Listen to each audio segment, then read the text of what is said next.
whatever you wind up doing is exactly what you should be doing. And I have not behaved one single day of my life. Not one day of my life have I behaved, and I am fine. I need your help. I can't tell you what it is. You can never ask me about it later, and we're gonna hurt some people. Whose car are we gonna take?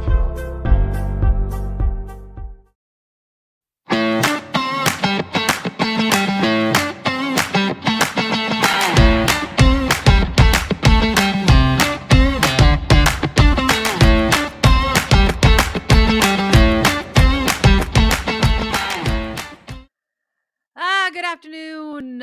Thank you for joining us on this Thursday, almost making it to the weekend. And I want to thank everybody for joining us on the Nikki Medoro Show every weekday from noon until 2 live.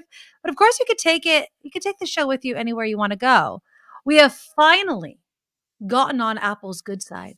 I don't know if there was something I'd done in the past. I had a podcast years ago called The Commute. Some of you might have listened to it. Didn't seem to be having so much problem, but this time Apple was being a big old pain in the ass. But we are finally, if you want to listen to the Nikki Medoro Show instead of watch the Nikki Medoro Show, you can take us with you because we were on all the other podcast streams, it seems like, but Apple iTunes was being a pain in the butt. But it finally is up there now. So if that's the podcast app you like to use, you can find and share the Nikki Medoro Show with all of your friends and family. Speaking of supporting the show, you know what to do, people. You know it's simple. It's a simple exercise. You don't like to do burpees. You don't like to do sit-ups. You don't like to do push-ups. You don't want to go spinning or go to the gym necessarily, but you can exercise that finger. You can just come on, push the button. We should just smash them. So smash it. Smash that thumbs up button once every show. I'll remind you to do it throughout the show because it helps us out. It's like the easiest way to help support the show. Of course, the super chat, the community that you are all creating in the live chat on YouTube is up and running. You can throw some dollars, do a super chat. I will read your comment. It'll be pinned to the top. If there's a question or a comment that you want me to definitely read, that's the way to do it. So you'll see a dollar sign. And if you're listening to this after the live broadcast, you could still do it there. It may be in a heart or a square. Just look for the dollar sign. It always means the same exact thing. You can buy a super sticker, a super thanks, all sorts of things to help support the show. And we really, really, really, really appreciate it. If you'd love to really be part of the show and become a monthly subscriber to ensure that you can see this face and hear this voice all the time, just go to the NikkiMedoroShow.com. And there's a link not just to our YouTube show and channel, but to our Patreon. And a big thank you to all of our Patreon subscribers.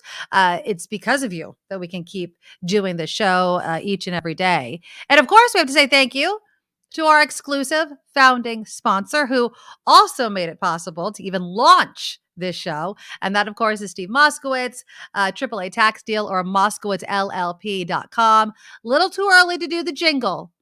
I don't know if Andrew's in the room. I know he wasn't a fan of the jingle, but I'll be singing it. Don't you worry about that. We do have a big show coming up in a few minutes. I will be speaking with David Lightman. Pardon me. He's a chief congressional correspondent for McClatchy. And we'll talk about, now that the Republicans have seized control of the House, what does that mean for us? What does that mean for California specifically? So David Lightman will join us again in a few minutes. We'll also touch a little bit on Senator Dianne Feinstein, not interested, and she's made it abundantly clear. She is not interested in being third in line for the presidency, being that Senate pro tem. And so I'll ask David, what does that mean for her? And what does that mean for Senate leadership? And who would be a good person to be in that position? In the next hour, I'm really excited. I spoke to this gentleman several times when I was on Station X with Chip Franklin, Marc Fisher with the Washington Post. He's the senior editor at the Washington Post. He'll be joining us. And again, talking about, okay, so the House is with the GOP. The Senate is with the Dems. What does that mean for the country? can we actually get anything done? Is it really just going to lead to more gridlock, or is it going to lead to bipartisanship? Because remember, President Biden has, kind of made his reputation on being able to work across the aisle as long as they want to work with him. And so if he's going and looking at it like this and being forced to, now that the Dems are not in complete control, is that a good thing or a bad thing? So Marc Fisher, again, the senior editor of the Washington Post, will join us in the 1:00 hour, and we'll discuss that. So there's a celebrity birthday today that I want to touch on, because I feel like this guy has looked this age his whole life. And so we'll get into that. Some local races we're still keeping an eye on. The Oakland mayor's race. Lauren Taylor and Sheng Tao remain locked in a very tight race. So let me give you the numbers as we wait for David Lightman with McClatchy to come on. So let's see. So City Councilwoman Sheng Tao has a little bit of an edge to become Oakland's next mayor. But Lauren Taylor, who again had Mayor Libby Schaaf's endorsement, actually has the lead. So pardon me. Sheng Tao is coming up, but Lauren Taylor still has a slight lead. So let's go over the numbers. Taylor has 28,872 votes. Tao, 26,405. So Lauren Taylor narrowly leads her 51 to 49%. Very, very close. Let's see. They're counting the ballots, about 8 to 15,000 ballots per day. And they hope that a winner will be announced by next week. In Santa Clara, the race has been called. Santa Clara Mayor Lisa Gilmore has won re-election after her opponent, Anthony Becker, conceded. What I find interesting about this story is the Niners. They spent $2.5 million to get her out of office. Now, this is because they've been debating all these sorts of things about Levi Stadium, security costs, curfew violations. The team wanted a rent reduction, and then the money the city claims it's due from non-NFL profits. So that's going to be a really interesting relationship, I guess we should say, to watch in the coming years. And then down in Southern California, Karen Bass has defeated businessman Rick Caruso in the LA mayor's race. The Associated Press made that projection yesterday. She will be the first woman and the second Black Angelino elected to lead the city in its 241-year history. Now, she achieved this victory, according to the LA Times, despite Caruso spending more than $100 million of his own money to become mayor. See, this is why people are like, why would you spend $100 million of your own fortune to become a mayor that obviously, if it's just the salary, is nowhere close to $100 million.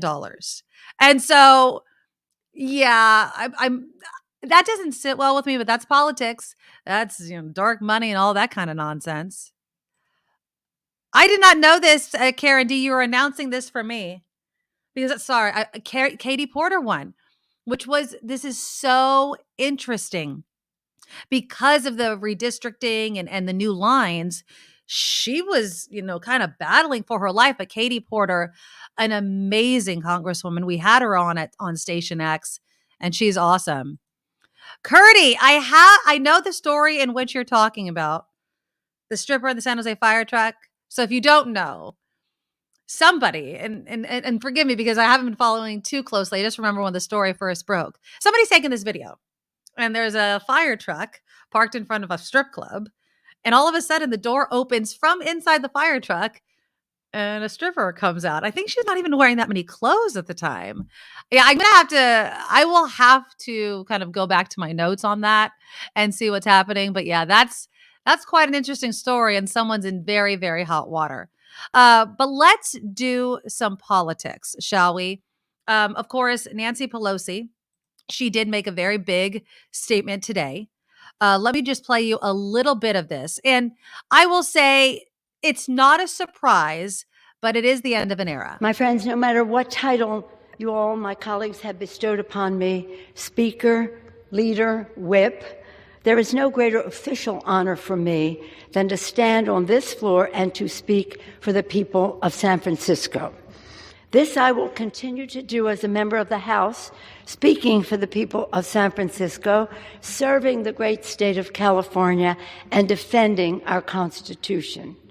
And with great confidence in our caucus, I will not seek re-election to Democratic leadership in the next Congress. For me, the hour's come for a new generation to lead the Democratic caucus that I so deeply respect. And I'm grateful that so many are ready and willing to shoulder this awesome responsibility.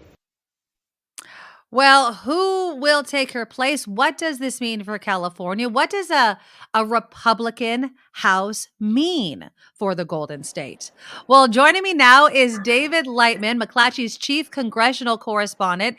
And David, I really appreciate you coming on the show today. Not surprised by Nancy Pelosi's announcement, but I'd love to get your take on your initial reaction to what this means for California and San Francisco specifically.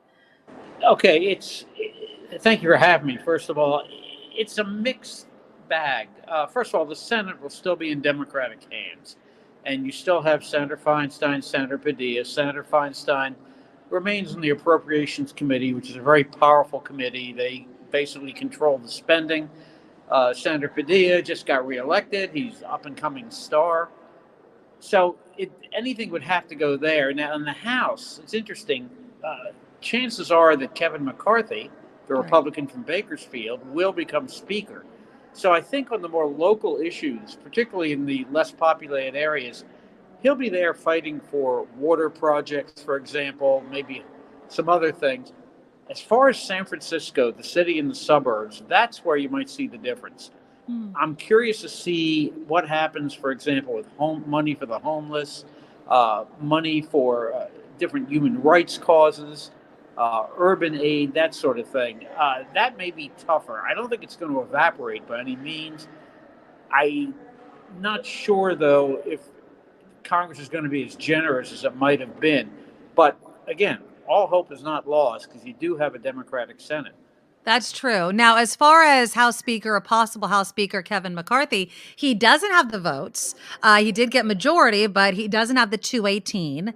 Do you think the fact that he is from California, even though a Republican and kind of has been propped up as a huge Trumper, might not be sitting well with some of his fellow GOP members? That's a good question. I don't think what bothers them is the fact that he's from California. I think what bothers them is that for 30, 40 members, he's not conservative enough. He's not doctrinaire enough. This has been an ongoing feud in that among Republicans in the House for years. Kevin McCarthy was all set to be Speaker 8 years ago in 2015. And then what happened at the last minute, he decided not to run because he didn't have the support. Will that happen again? It doesn't look like it, but again, he's got to get to 218 on the House floor come January 3rd or 4th, whenever they do the vote. One thing we've learned about these speaker votes, it's a two-tiered process. The first part was the other day when they voted privately in what they call the caucus. I think there are 30-some votes, 31 votes for someone else, Congressman Biggs from Arizona. That's not unusual. Nancy Pelosi lost 30-some votes before. Right. But once you get out in the open, right, number one, and number two, after the leader has had 6-8 weeks to make deals, make promises, things suddenly change. Yeah. So do you think that House Speaker Kevin McCarthy is going to, if he becomes House Speaker, of course, is going to be able to work with President Biden, work with the Senate, because I'm sure he's going to have to make some concessions if he actually wants that speakership? Yes, in a word. I don't think it's going to be as it was, say, in the 90s when Newt Gingrich, Bill Clinton, Trent Lott were able to work things out, particularly on budget matters, although there was a government shutdown at one point. Yeah, I think he will, because Republicans and Democrats, for that matter, don't want to be in the position of looking like they're dysfunctional. What people want, and this has been shown over and over in polls and anecdotally, people want the process to work. Yeah. They don't like this gridlock. They don't like the delay. They don't like stalling. They want to see results. And that's Biden's big pitch. Donald Trump, got the tax cut through. So they want to see things work. And I think he knows that. David Lightman is McClatchy's chief congressional correspondent. I really appreciate you taking some time, David. I'd love to have you back on the show real soon. Oh, I'd love to come back. Thanks for having me. Thank you so much. Again, David Lightman with McClatchy. And, it's one of those questions. Let's bring Kim McAllister on as well. We're talking with David Lightman just about the gridlock and what progress can be made. And the big question is, one, if McCarthy's going to be able to get the votes, and two, does it make the Republicans look good to work across the aisle heading into 2024? And that's just going to be the big question. I mean, I think it makes it look good for reasonable people, but with their party base, they don't want to work with Democrats. It seemed to me, delighted to have people in the Republican Party say, no, it's our way or the highway. Yeah, right? Exactly. So it depends on who you're trying to attract to the situation, I guess. Well, again, coming up in the next hour at 1:00, we'll be speaking with Marc Fisher, who is the senior editor at the Washington Post. And we'll be talking about, will a divided government actually get anything done? And who does that benefit? But right now, we have to bring in the man himself, our exclusive founding sponsor and tax attorney, Steve Moskowitz. Steve, thank you so much again for always sponsoring the show, being a huge supporter, and getting the right information to people about something as important as the ERC. Nikki, that's so important. The federal government is rewarding employers who employed people in 2020 and 2021. And they're giving away, that's right, it's not a loan, it's a grant. They just give you the money of up to $26,000 for every employee that you had. So if you had 10 employees, that could be up to over $250,000 and so on. And I realize people's facts, circumstances, results can differ. Not everybody qualifies. But we've had individual clients that have qualified for millions, and a lot of clients for hundreds of thousands and smaller amounts too. So you say, well, all right, well, what do I have to do to qualify? And there's two ways. There's the easy way. If your gross revenue dropped a certain amount, that's the easy way. That's what everybody looks at. We look at that first too, of course. But then a lot of firms cut it off there and say, well, if your gross revenue didn't drop by a certain amount, that's it. No ERC for you. But the law says there's two ways, and it's either or. The other way is a facts and circumstances test. It's far more difficult. A lot of firms are just ignoring it. That means they're leaving your money on the table because they can't be bothered. We're willing to take the time and the effort and the energy to talk to you to see if you qualify. And sometimes we can tell on the first phone call. Other times we have to give the client homework and say, get this information for me, and then we'll talk again. But the only thing we care about is getting you every dollar to which you're legally entitled. On the other hand, avoid like the plague the scammers, because there's a lot of companies, not law firms, they just came into existence just to do ERC. That's it.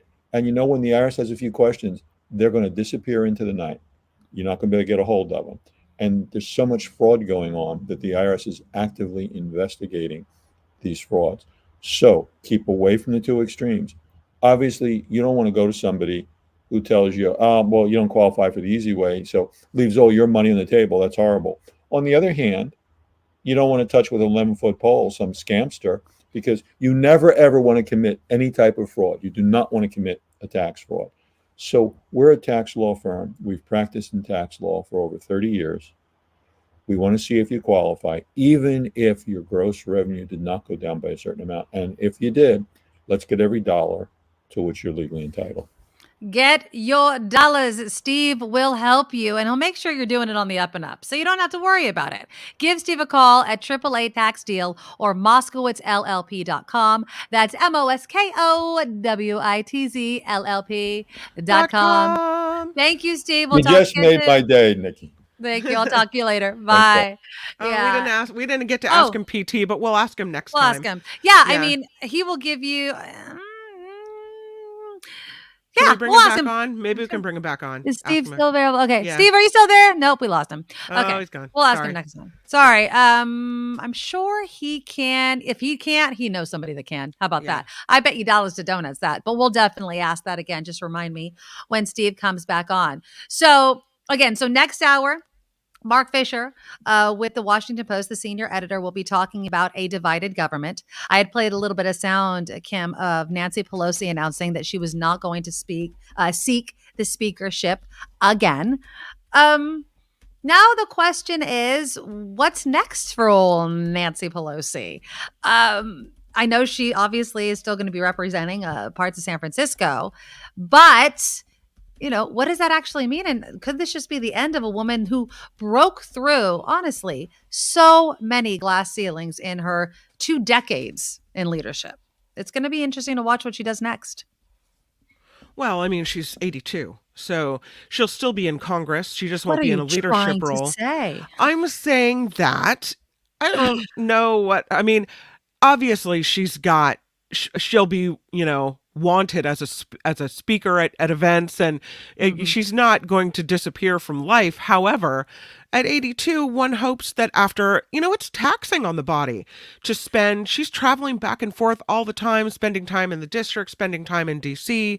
So maybe at 82, it would be nice to take a minute for yourself finally. Well, exactly. And obviously what happened to her husband is awful and probably gave her some pause on what is she going to do next. Now, obviously, like I was just speaking with David Lightman with McClatchy, Kevin McCarthy could be taking over the speakership. He does not have the votes yet. He may need to make some concessions.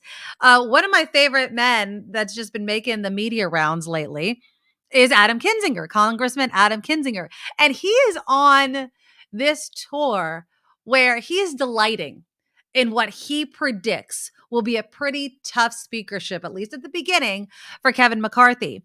I'll play you some sound right now because Kinzinger, he blames, he considered McCarthy a friend, he used to, but he blames Kevin McCarthy for why we still have Donald Trump. Here's Congressman Adam Kinzinger. Oh, I got to tell you, Kevin is the biggest disappointment. Probably of any friend I've ever had. He was a friend. Before the election, I started to notice he was defending Donald Trump more than he was defending his own members of Congress.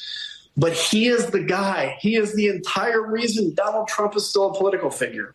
Because in the caucus, in the Republican caucus, after January 6th, there were some of us speaking out. There was a lot of crickets, people trying to figure out where was this going to go. And the second Kevin McCarthy, in his cowardice, showed up to Mar-a-Lago, it changed the tenor in the caucus to I guess we're doing this. Donald Trump staying. Kevin McCarthy is a coward. If he becomes speaker, it will be the worst time of his life, and history will not be kind to him. History will not be kind to him. And I guess they're not. He's true. I think what he said is true. Guess they're not friends anymore. Can you imagine? I mean, these people work closely together. I mean, they're members of the same political party. Right. But Kevin McCarthy, I mean, he is a disappointment. And I can't imagine what happened on January 6th happening and for a brief moment thinking that your friend and colleague is going to do the right thing, and they don't. I consider you a friend and colleague, but no matter what you did, well, maybe if you helped Trump stay in power, but I could never imagine going out into the world and saying, that Nikki, she's a real disappointment. I know, right? And going on it, literally, he has been on he's been doing so many interviews. Let's play a little bit more again of Congressman Adam Kinzinger, a Republican, talking about why did Trump do it? It's all money. I mean, he'll even say it was money because we all of a sudden see I say we, so the 10 of us that voted for impeachment, we've all kind of made our little group, right? And somebody sent a picture of him at Mar-a-Lago the second this thing popped, and we're like, what is he doing? And of course, immediately there was a fundraising thing up. And I think all it came down to is it's about raising money, and he always wants to become speaker. Well, great. You may get the title, Kevin. Congratulations. It's going to be miserable, and history is not going to judge you well. Yeah, no, it's, they were looking at Kevin McCarthy thinking, all right, are we going to condemn Trump? Are we going to just leave him in the dust, finally break away, which is something that I was saying so many times, why is the GOP kind of bowing at the knee of Trump when he's such a pain in the ass to them? They got to keep apologizing. They got to keep, deciphering what he really meant. Why do that? I It's don't like a understand it. dance. It's money. It's like you can see them back away, get close, back away, get close. They're Like idiots. Do-si-do. I love They're Calvin. Unfriend him now. Yes, the great unfriending underway. Like, you can't follow me anymore. And then finally, one more prediction from Congressman Adam Kinzinger, talking about and looking in his crystal ball and seeing how a speakership was going to go for Kevin McCarthy if it happens. He's going to be completely hostage. So first off, Marjorie Taylor Greene recently said that she's all in with Kevin McCarthy. Listen, she doesn't say something unless she's been promised something. Matt Gaetz is against Marjorie Taylor Greene because he wants to be more famous than her, and she's kind of stealing his thunder. If he wins, if he gets to 218, because we don't know what the majority is going to be, it's likely there will be a Republican majority. Any one of those people, a couple, two or three, can deny him the 218 votes he needs. And so he's going to be walking around making deals with everybody, cutting every deal he can with the crazies. I call it the Freedom Club. Now, the question, Nicole, is going to be the moderates who are left. I don't even know who they are anymore. I don't know what they believe. Are they willing to say, hey, Kevin, this has gone too far, and we will vote against you if you acquiesce to whatever this demand is? Now, truthfully, as moderates, we generally wanted to get along. We wanted to govern. So it's a lot harder for them to do it. The Freedom Club just wants to burn it all down. Burn it all down. That's quite a statement, I'd love it if they were able to work together. But I also like how he brought up the crazies, because I would love to see a breakdown of how many of these crazies actually, put money into their coffers and are donating to their campaign. Obviously, it needs to be enough because it's influencing them and it's making them scared and shaking in their boots. Now, I'm hoping that Mark didn't have this, because I just wanted to crack up with you about this whole entire thing. And I know I love Mindy Lee. I love Adam Kinzinger for Speaker of the House. If you don't think Kevin McCarthy can get to 218, there's no way in hell Adam Kinzinger is ever going to get to 218. Vilma, the minute Kevin McCarthy kissed the ring of Donald Trump, he became cursed. I hope so. I hope you're right. But and then Karen, I love me a Republican dumpster fire poop show. Break out the popcorn. I love that you're saying this. So break out the popcorn right now, because in addition to what Kevin McCarthy would have to deal with if and when he becomes speaker, he also has to deal with the Trump base, right? These people that seem to love their conspiracies. It's all fraud if their person doesn't win. So is it a reporter that did this? Yeah, it's a reporter for ABC 15. I think they report for also Arizona. Nicole Grigg, she put together this montage of a Maricopa County, Arizona Board of Supervisors meeting. This, of course, after Katie Hobbs, not Carrie Lake, the Republican, won the race for governor. Hallelujah. Now, if you want to see some freaking characters, there's some sprinkled in, but just listen to what these people are saying. And it is the epitome of being a sore loser, because damn well they would not have waited in this line to speak at this meeting if their side had won. Election needs to be nullified because of the problems. There's no other way to do this but to have another election, to completely scrap this. We need ballots that are paper. It needs to be counted in one There are day. paper ballots. Why were there ballots were 19-inch in inventory that were probably sent to Republican locations that jammed the machines when he knew that it took 20-inch? Why were the 19-inch ballots in inventory? Just disgusted by your behaviors and your decisions that you've made. And look at all these people out here who are just suffering so badly because of your falsehood. Oh. Let's just say. I'm verklempt. This guy. You look into your own soul and you look back at yourself in the mirror and realize that you are the cancer that is tearing this nation apart. Why are you yelling? Good We day. have media that's being excluded here. The American Voice and Gateway Pundit has not been allowed to be in here. Why? Because There they're are idiots. also families who are interested in moving to Arizona and are no longer interested because of this election. Oh, poor The baby. 2020 election was red, but something happened. Yeah, people something voted. unethical, and it seems to be recurring again. Thank you very much. I got fired. And when I Thank asked you. I'm why sorry, I your got your time fired, is up. I was told I didn't have to have a reason. Ma'am, your time to get is fired. People need Thank you. mental No, assistance. we are not going to. We're not going to do that. We're not going to clap. We're not going to have clapping and cheering.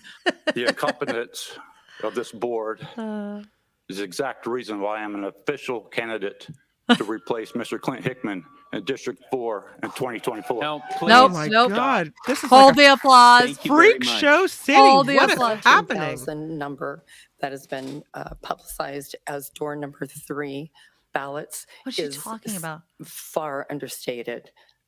We were there. We need to stop. I'm watching the clock. We need to stop the outbursts. You guys are doing a great job, but let's just keep it the way we are. Yeah, let's just keep it the way it is. I mean, it could probably go on for hours and hours and hours, but I will say I want to thank the guy in green, because now we do have a couple drops that I'm hoping Mark does not steal from me. The first is, you are the cancer. You are the cancer. So we'll have to find places to drop that in. And then, of course, we could always end with good day. But apparently that guy has shown up at many meetings. So I think it's his thing. Oh, you got to count he's for the like crazy. the guy on the street corner in San Francisco yelling at people God. as they drive by, you know? Yeah, exactly. All right, we're going to do some news, but I'm going to also touch on what they were accusing, Arizona voting officials, election officials of doing, and it doesn't hold water. Because did you realize that most of the voting problems happened in precincts that were not overwhelmingly Republican? So again, it's this narrative that just isn't true. And they're the problem. If you want to know who the problem is, it's people like that. And it needs to stop. And I don't know how it's going to, but we can't have candidates that are supporting that nonsense. Did you see that one older woman who was like, the election was stolen? And she's got this kind of vacuous look in her eye as she's looking all around. I think the election was stolen. Shifty-eyed look. I don't even... Yeah. Something's wrong with people. Yeah, exactly. And Randy, Carrie Lake was right. The people of Arizona know BS when they see it, and they didn't elect her. Exactly. All right, so I'll give you a couple details about the precincts where they actually saw some problems in just a moment. We'll do some Kim's News. We've got a big show coming up again. Next hour, we will get into, a divided government. Can we get something done? I'm really, really hoping so. But first, let's take a look at news with Kim. Now, from around the world to up your street, the Nikki Medoro Show presents News Czar Kim McAllister.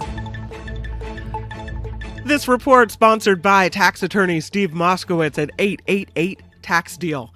House Democrats will have new leadership after Speaker Nancy Pelosi announced she won't seek re-election.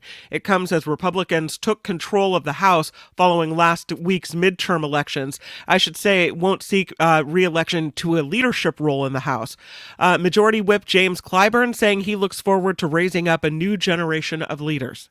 The Trump Organization's CFO says Donald Trump and 2 of his sons defrauded tax authorities. Alan Weisselberg testifying in court that the former president and his sons, Eric Trump and Donald Trump Jr., would sign $100,000 checks to pay for Weisselberg's grandchildren's school tuitions. Then they would subtract the $100,000 from his salary to report smaller income. A former president is calling on Americans to stand by Ukraine in its war with Russia. George W. Bush speaking this week at an event called The Struggle for Freedom, saying the United States should support the Ukrainians until they win. The CEO of Live Nation says everybody crashed the door during pre-sales for Taylor Swift's upcoming tour. Michael Rapino saying more than 3.5 million people tried to register as verified fans to purchase tickets to the U.S. tour. Those who received codes to buy tickets crashed the site Tuesday, causing a few hours of slowdowns. And now apparently Congress looking into it.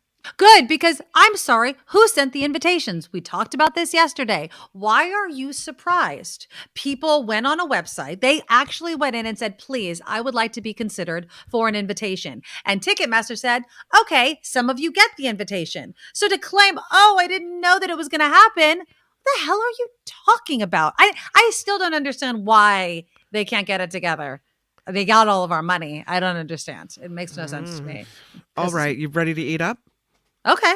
Okay, the FDA is clearing lab-grown meat to consume for the very first time. Upside Foods uses animal cell culture technology to take cells from chickens and then grow them to produce foods, all done in the lab.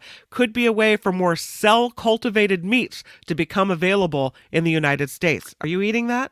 I'll eat it. I mean, honestly, I eat Taco Bell. Am I really going to, be like, I don't know. It doesn't seem safe. Yeah, no, I totally eat it. All right, give it to Nikki. She'll try it first. Well, why would you? Okay, Ricky Aubert says, ew. What is the difference? If it's grown in a lab, you just said it uses all the cells and everything. What is the difference? I need it to grow in, one of these factory farms where chickens can't even sit down and are walking around in their own poop. That's delicious. But a lab grown whatever is gross? That doesn't make sense to me. Same cells. Maybe it'll taste the same. Tastes like chicken. Well, it would have to. It would have to taste the same. It would have to look the same. And yeah, that's basically all I'm asking for. It just needs to look the same and taste the same. And I'll eat it. I'll shove it in my mouth. There you go. John says, meat is meat and folks gotta eat. Gotta eat. I like That's it. right. A guaranteed income program is being launched in San Francisco for the city's transgender residents. Mayor London Breed making the announcement this week. She says the program will give low-income transgender residents payments of up to $1,200 each month for up to 18 months. It's a program called Guaranteed Income for Transgender People, or GIFT, will prioritize specific demographics. So I don't know if you have a problem with just picking out a specific group of people to raise them up, or if you think that guaranteed income should be in a wider spread group of folks. I mean, I think you have to start it out small to see the impact. So I don't mind that. But at some point, if you don't need the money, I don't think you should necessarily get the money. I just think there should be thresholds, right? So if you're at this threshold and they could tell it by taxes or whatever, then you could do it. Look, again, this is one of those things where we pay for it either way. And if this can help people stay off of, poverty, homelessness, shelters, food banks to leave it to the other people, I'm for it. Starbucks bringing back their popular Red Cup Day promotion today. Customers who order a holiday or a fall beverage can get a free reusable red holiday themed cup today. Now, the offer is good on orders at participating locations, whether in person or through the Starbucks app. The company says quantities of the cups are limited and available only while supplies last. These are always popular, these red cups. Yes, they are. Yes, they are. Former President Obama is set to make an appearance on The Daily Show with Trevor Noah. The show's Twitter account confirming Obama will appear on tonight's episode. It's on at 11 p.m. Eastern. The former president expected to discuss the Obama Foundation Democracy Forum and issues currently facing the United States. I think those two together will be a hoot. Oh, yeah, absolutely. Has he never been on before, did it say? I don't know. I'm not sure if he has. He has. Well, maybe not. All right. So it'll be a good one. Well, we have to pull clips of it and play it tomorrow. The news sponsored by a tax attorney, Steve Moskowitz, for more than 30 years. Steve has put his tax knowledge to work for individuals and for businesses. If you need help with your taxes, here's how you get Steve. 888-TAX-STEAL on the phone or on the web at moskowitzllp.com. Nugget, I heard you. I'm Kim McAllister on The Nikki Medoro Show. Yeah, somebody's coming to my damn door, even though I hung that sign. Don't you dare knock. All right. While we're thinking about it, please click that thumbs up to support the show. We love it. It helps us out oh so much. And the super chat is live. And that's a way for you guys to donate money throughout the show. And I do want to give some shout outs right now.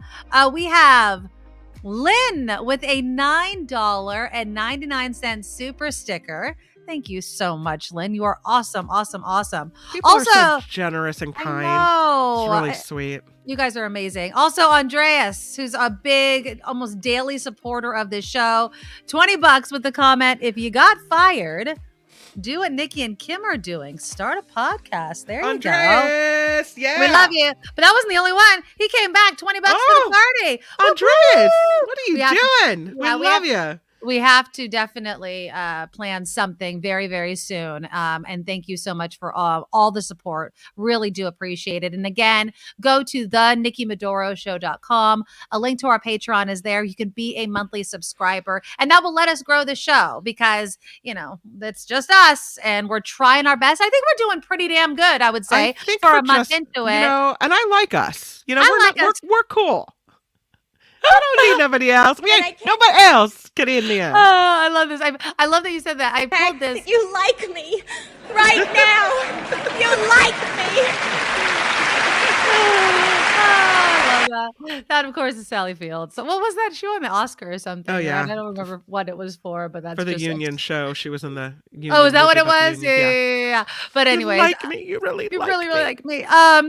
By the way, thank you for the reminder, Oranda, I don't know how to pronounce your name. Taco Bell, when we were talking about meat, lab grown meat, I believe the enchilada is coming out again today. You are correct. So what are we doing tomorrow, Kim? I am going to DoorDash an enchilada for lunch. Oh. And we're going to see if it's what I remember it being. Have you ever had an enchilada? I don't know what that is. It's a half enchilada, half burrito, as somebody told me. I consider it like a wet burrito. So it has beans and meat on the inside and sauce and cheese on the outside with the red sauce. It's bomb. Okay. It used to come, I guess, and it comes with onions. I get it with no onions because raw onions are gross. And it used to come with black olives. I don't like that. I don't want that at all. And Andreas, another $10 donation. I love you. Thank you. So we'll be doing that tomorrow. We were trying to do some sort of fun Friday food segment. And tomorrow, even though it's released today, I'm going to hold off. It is called Self-Control. And I will not get the enchilada today, even though I want it. Do we have that self-control? Maybe. Or maybe I just won't tell you and I'll eat it too, Dave. Okay. It's like when the Mexican pizza came out over at Station X. We went live in the morning and I ate one. And I had a second one later on that day. It was so good. It was just delicious. Joe Box, smash it in your meat hole. Oh, yeah. Goodness. In your meat hole. Now, William... And I'm wondering if this is why you brought this up. Go try the calamari rings at Bubba Gump's. Now, are you saying this because it's actually not calamari? It's is it the sphincter or whatever? Oh, stop it. No, most calamari isn't actually calamari. It's not actually octopus. You guys know this. Is that why you wrote that in, William? Yeah. It's the what? It's the what? It's the tube. It's the the butthole what tube? It's like of what animal? Of the squid? I think it's like pig. No, not the squid. If it was squid, it'd be really calamari. No, I think it's like pig butthole or something. Well, you can't sell calamari but serve a different type of meat. Somebody look it up. Go Google it, Kim. Go ahead. I think this is the one time where you have fallen victim to No, hold on. False information. Pig anus. Yes. See, look. Calamari, maybe imitation calamari. Could be. Is it pig rectum? Am I wrong? Is it a total? I can't. Pig rectum. Calamari is made of squid, not octopus. Right. Right. Yeah. Oh, squid. Yeah. Because it has a little squid sometimes on your plate. Well, apparently I heard, and maybe I'm wrong. Maybe I fell for it. But I heard that it was pig anus. Am I wrong? Anybody? That was a hoax? I don't know. Correct. William says correct. That's fake. That's fake. That's fake news. Intestines. I don't know, man. But you know what? If you bread it and you dip it in a yummy sauce and you like the taste, maybe you just like pig anus. No, that could just be true. No, it's not true. Why? I mean, what is the difference? If you like it and it tastes good to you and it's clean, it's not like there's pig poop on it. You wouldn't eat it? No, no. I can't, there are certain things I won't eat, just like I won't eat lamb because they're cute. Oh, really? Yeah, I have a problem. I won't eat veal because it's baby cows. I can't eat babies. But once they're an adult, there we go. She'll stick it in her meat hole, and there you go. All right, well, I'm not that picky. Again, I eat a lot of Taco Bell, so who am I to judge you? Okay, let's get back into Arizona. I'm judging these people. So according to the Washington Post, they broke down the actual numbers of where there were problems within the voting precincts. Okay, so printers, as we reported, at 70 of Maricopa County's 223 polling sites had ballots with ink that was too light to be read by the vote counting machines. So they were rejected. So then people either waited in line, went to another location, or put them in those secure boxes that they had there. They say no one was denied the right to vote. The Post identified precincts of the affected voting locations, and they found that it was mainly in places, if you want to, that skewed heavily Democratic. 2 elementary schools in East Phoenix, which is very liberal, and a health center in South Phoenix, all locations where the share of Democrats outnumber Republicans by 40 percentage points. There was one at a Mountain Park Health Center in South Phoenix, which had issues with the printers. There were nearly 3 times as many votes for Hobbs than for Carrie Lake, so that goes against that conspiracy. Maricopa County officials stressed in recent days the glitches did not cause any ballots to be misread or block anyone from voting. They're working like 18 hours a day to process the record number of ballots dropped off on Election Day. And they have said for weeks that the tabulation could take as much as 12 days. But the Republican chairman of the County Board of Supervisors, Bill Gates, says, I'm going to stand up for my state. We are going to do things the right way. So there you go. Any of you guys still believe in that nonsense conspiracy can kick rocks, because it's absolutely not true. Oh, and Kim's sending me this article. I would like it noted. Hold on. Okay. Go ahead. You share it. I'll read it. Okay. Boo. I mean, I just like thinking that people, whenever they order calamari, are eating pig butthole, but whatever. Okay. So breaking. No one actually sells pig rectums as imitation calamari. So I don't know if you can WBE. see that or not.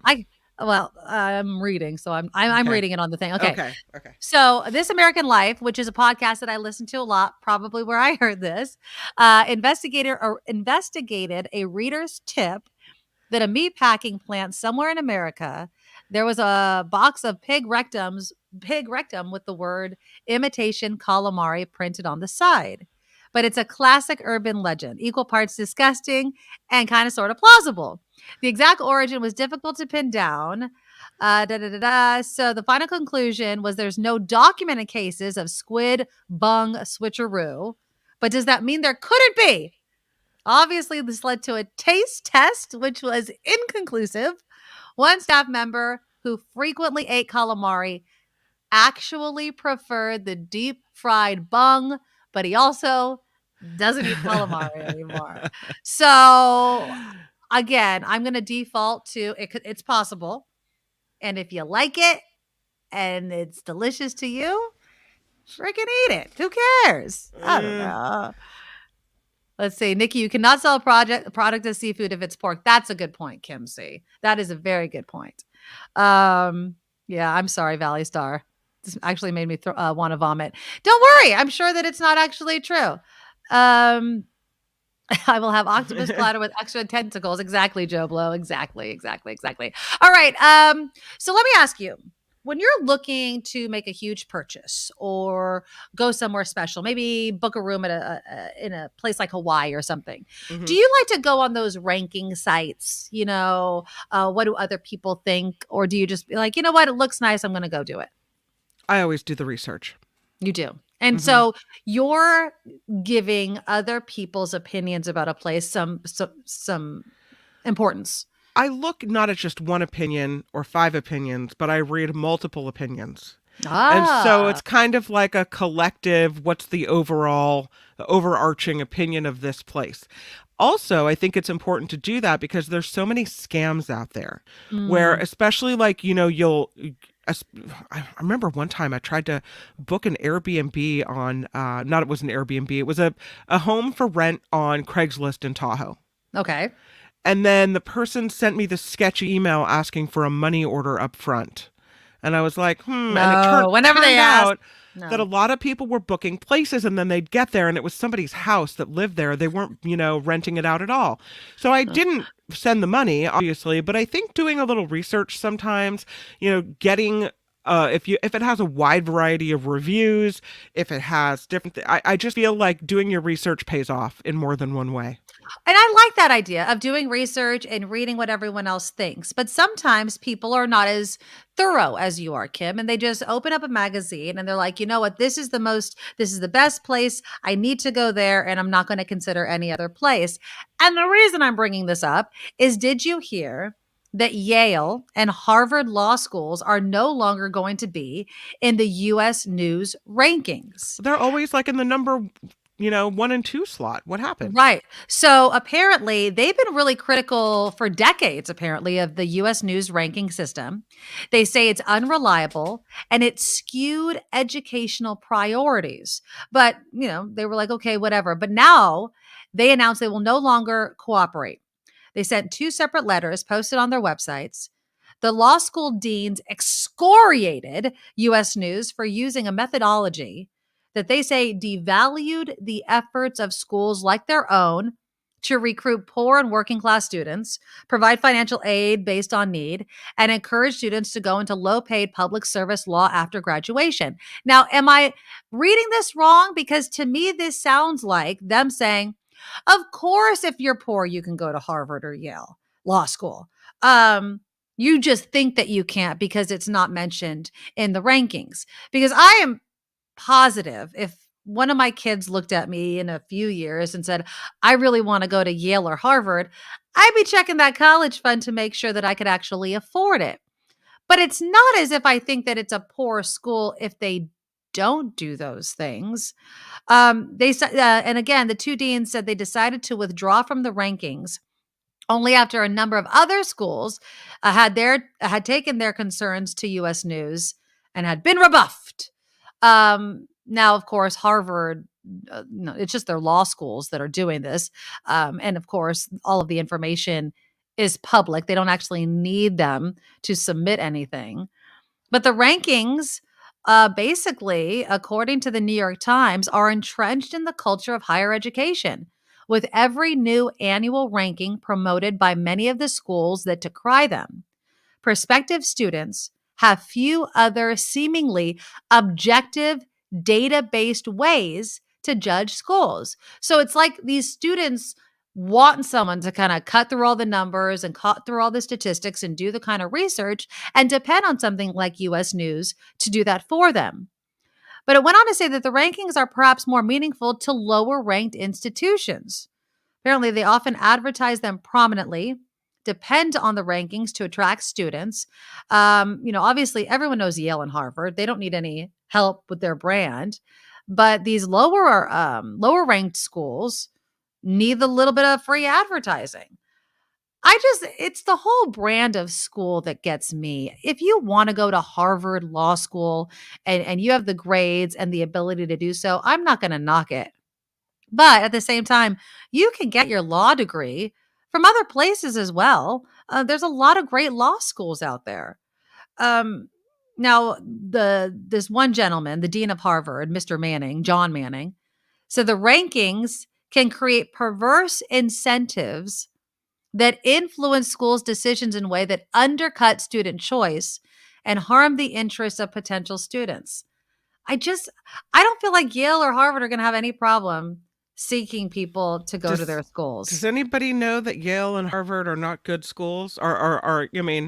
Does Exactly. anyone think that they're not? Exactly. I think, pretty much the best of the best right there, right? Right. And it's there, then there's the whole idea of like student testing and does that matter? And does that really reflect a student and how much weight schools like Harvard and Yale put on stuff like that? Now there's no effort to do away with mandatory admission testing for law school. But dozens of law schools now allow applicants to submit GRE scores in place of the LSAT scores. Mm-hmm. And that's to hopefully boost admissions of low income students and students of color. I don't know. It's a quite competitive school. I don't know if this is really going to hurt them at all, but it'll be interesting to see students being like reading the listing and go to 1, 2, and Yale and Harvard aren't at the top anymore. I don't know. I never looked on that. I was just like, what can I afford that's inside California? That was pretty much my guess. Yeah. Speaking of rankings and trying to get into places, One of the most popular places to go in the summer, Yosemite. And did you hear that they will no longer require those reservations that were a pain in the butt for people over the past couple of years? It has been. So they were required in 2020 and 2021 due to COVID. And then they made some infrastructure repairs this year. And so apparently they've learned some lessons over the last 3 summers. And next month, they'll start seeking your help in designing an approach that provides a great visitor experience while protecting Yosemite's natural and cultural resources. Interesting. I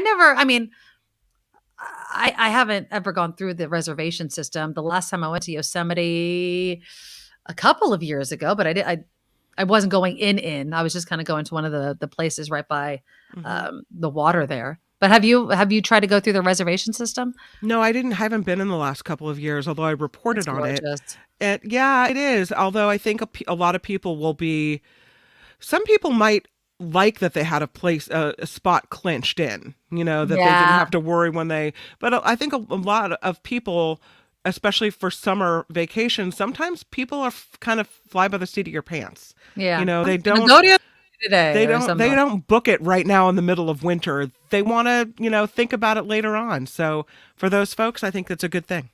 Well, if you're making a list of places to travel, Fodor's, am I saying that right? Fodor's? Yeah. Fodor's? Has a no list for 2023. These are places they do not want you to go. Okay. I'm going to say Ukraine. Okay. Well, there's a couple places closer to home. Let me look and see if Ukraine's on the list. When you're you mentioning. Well, Iraq, yes. Afghanistan, perhaps. Don't go to war zones, I think, is a given. Okay. We're talking about hot spots. They're talking about places that people would want to go that they're saying just don't go there. And Lake Tahoe and Mendocino are on the list. Oh, for environmental reasons, right? Yeah. So basically, Lake Tahoe, Fodor cited it as a surge of urbanites moving to the Sierra during the pandemic as a contributing factor. There's pollution, traffic woes, and of course, that threatens the lake's clarity. They wrote heavy traffic crushes Tahoe's roads into fine dust and debris and pumps tailpipe emissions into the air. When it rains or snow melts, stormwater transports these fine pollution particles into the lake, clouding its cobalt blue waters. Oh. So they're urging people to not go. Yeah. And 2/3 in a survey done by SF Gate in April, 2/3 of respondents said they believe Tahoe is heading in the wrong direction. That they're having difficulty financially. There's a lack of housing, overwhelming traffic, wildfire smoke, vacation rentals, and second homes, all named as problems. And then, of course, Mendocino has been dealing, obviously, with the drought, little rainfall, second driest year on record. Restaurants and hotels began paying to truck in water. And so they're having kind of their own problems, kind of environmentally focused. And so Fodor's is saying, you know what? Choose other places. Also on the no-go list, Antarctica, which I don't know if that's on the top of my list. No. Venice was also on the list. Don't go because there. Of the pollution to the canals, probably, right?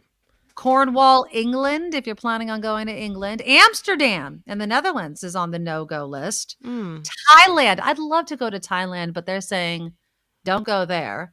They want to shed their hedonistic mass tourism reputation. So they're asking people to stay home. Maui is on the list. Do not go there. Yeah.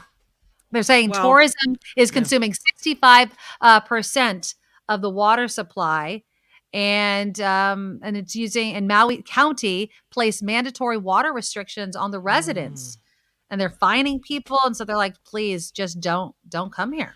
I think during the pandemic, the residents of places like Maui saw, their island become a healthier place. They had more resources. They had more room.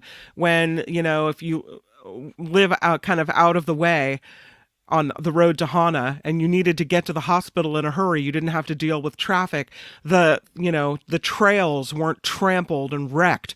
And then things opened back up. And here Yeah. comes the tourists again. And now they're like, oh, we forgot how awful this was. Yes. So on But I one mean- hand, they need the money from tourism, but on the other Exactly. hand, the environment and the lifestyle and everything is so impacted when you live in a place where everyone wants to be. If you ever watch United Shades of America on CNN with W. Kamau Bell, he Yeah. did his whole piece on Hawaii. It was so well done, and you know how it's been colonized, and how you can go to Hawaii and be respectful of its history and all of those things. But it's one of those places where everyone always wants to go, and it might not be the best thing for their place. All right, we're going to speak with Marc Fisher, senior editor for the Washington Post, in just a moment. We'll talk about our divided government. Is that going to lead to more gridlock, or is that actually going to lead to some bipartisanship? I still need to get to the World Cup having a drinking problem. I still need to get to the story of the celebrity couple that broke up because of asparagus pee, which is a very interesting story. Smash that like button. And right now, let's do some news with Kim. Now, from around the world to up your street, the Nikki Medoro Show presents News Czar Kim McAllister. And this report sponsored by tax attorney Steve Moskowitz at 888 Tax Deal. Republicans will take control of the House when the new Congress convenes in January. NBC News projecting Republicans will gain a slight majority. The current minority leader, California Congressman Kevin McCarthy, won GOP support this week in his bid to become Speaker of the House. We'll see how that goes. House Republicans now talking about investigations of the Biden administration that they plan to pursue next year. Kevin McCarthy telling Fox News investigation targets could include the withdrawal of U.S. forces from Afghanistan and immigrants coming in at the southern border. The FDA is warning about a link between a popular cough medicine and a dramatic increase in child poisonings. A study finding a 158% increase in child poisonings over an 8-year period involving the prescription drug Tessalon. Elon Musk says he plans to find a new leader to run Twitter. The CEO made that claim in a Delaware court Wednesday, where he is defending his $56 billion pay package at his Tesla car company. Tesla investors have been concerned about the time that Musk has been devoting to Twitter instead. And more than 130 people and organizations, including feminist icon Gloria Steinem, have signed an open letter of support for actress Amber Heard. She lost a defamation lawsuit, of course, brought by her ex-husband Johnny Depp.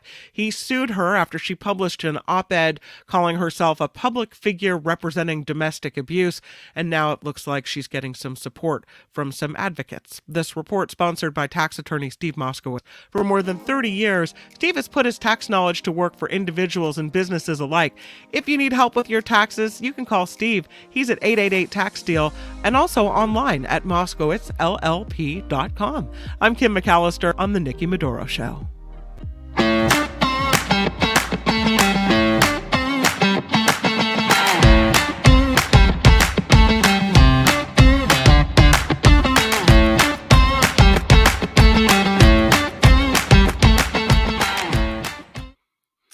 All right, thanks for staying with us for the second hour of the Nikki Medoro Show. Please click that thumbs up button right below your screen. It's right by the live chat. You know, it's right there, right at the bottom. It's a thumbs up. Click it just once. Smash it, smash it, smash it. Also, please visit my website. It's all up and running and looking pretty for you. TheNikkiMedoroShow.com. In addition to links to our YouTube show, you will find a link to our Patreon, which is a way for you to become a monthly subscriber to this show to make sure that it's still around. And it does cost, you can donate what you can each and every month. People say it's a cup of coffee every single day. Maybe it's a cup of coffee every month if that's what you can afford. But whatever you can. It because it makes things like, you can count on that money on every month. And so it's nice to have that. So we really appreciate it. And thank you to everyone who's so generous. Thank you, thank you, thank you. Thank you, thank you, thank you. And of course, the Super Chat is live every single show. That is a way for you to, either get us to read your shout shout outs, a comment, you do a super sticker. It's amazing. And we'll do some shout outs towards the end of the show. And yeah, hello to all of my friends on Facebook. We are also streaming not just on YouTube, but on Facebook as well. So yes. And then of course, Steve Moskowitz, our exclusive founding sponsor, AAA tax dealer, MoskowitzLLP.com. So coming up in about 5 minutes or so, we will welcome Marc Fisher, senior editor of the Washington Post, and he will talk about a divided government. And what does that mean for all of the progress that the Biden administration has made? Now, putting your politics aside, you can't say, I mean, I'm sure there are people that are going to say it, but you can't say that he's done nothing. There was this great tweet that the president put out, and let me see if I could share it with you, just to give you an idea of all of this stuff that this president has done for us. And there it is. It's a laundry list of stuff. See all the little writing right there? I'll read it to you. Don't worry. Most of it.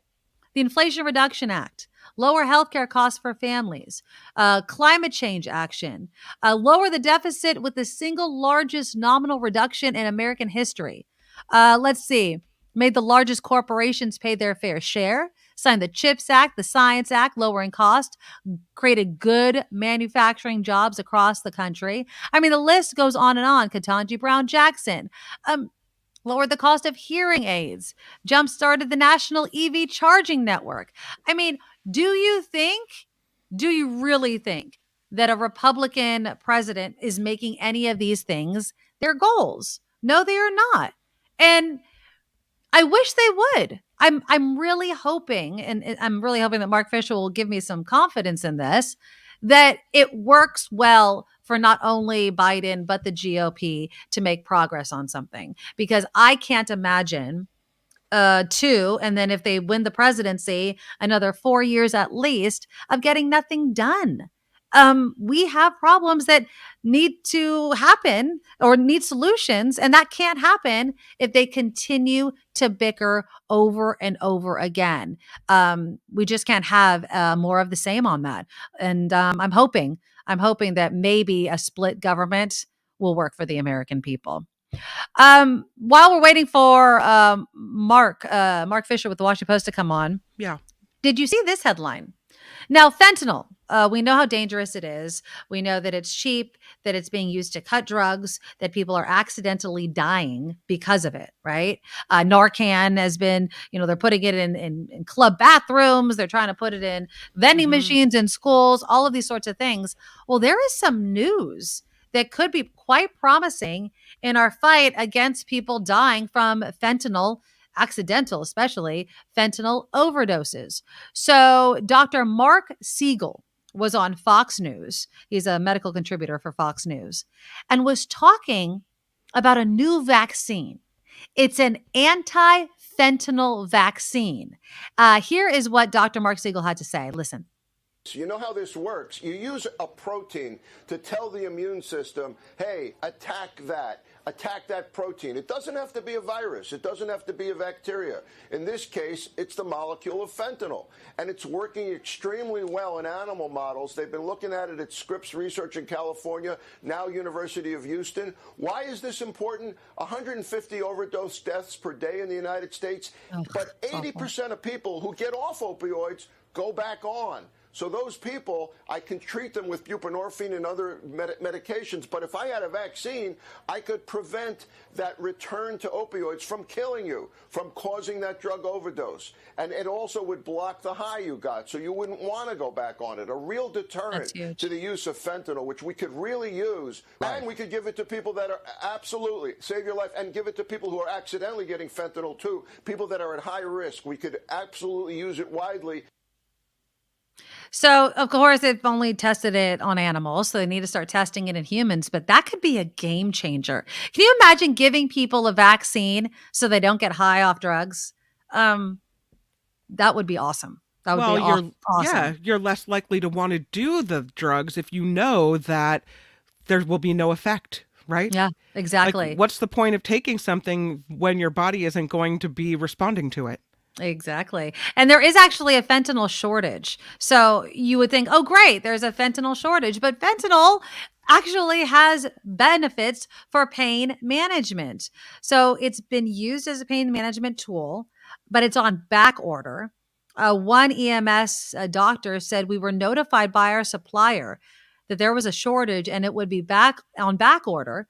We bought what we could and stocked as much as we could, but we're out. We've been out for 3 weeks. Now paramedics are having to use other drugs. One option, ketamine. They say it works really well for pain, probably works as good. Just some of the additional behaviors of that medication are different than fentanyl.